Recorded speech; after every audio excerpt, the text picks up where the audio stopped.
sërish një video ku do të ndihmojmë një familje tjetër. Anëtari më i vogël është 3 muajsh, është një beb, një gocë që nuk kanë as qumshin formul pra për t'ja siguruar. Nga ana ime, me shitjet që kam bërë në Feshaniona, do i dërgoj për këtë familje në nevojë duke i bler gjërat që ju duhen, gjithashtu më kanë ndihmuar edhe 3 mama të tjera, më duket po.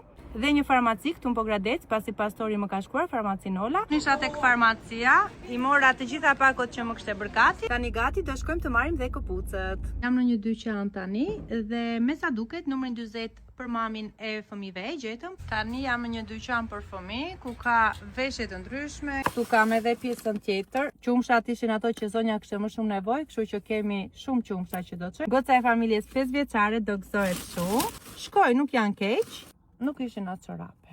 Nuk dua ta vazhdoj se ju e dini që unë ishte çaj, nuk dua të çaj në çdo video, nuk dua të bëhem çaramane. Që kjo mamë të ndihet mirë në momentin që çon fëmijët në shkollë, të ndihet dhe ajo si gjithë të tjerët, të shikoj se çfarë mungon tjetër, mbase do ta marr dhe diçka tjetër, por dua të falenderoj edhe një herë çdo që më është bashkuar në këtë nismë. Që mirësia është e lindur, qoftë për njerëz të varfër, qoftë për njerëz të pasur, mirësia është në shpirt dhe shpirti nuk njeh varfëri apo pasuri.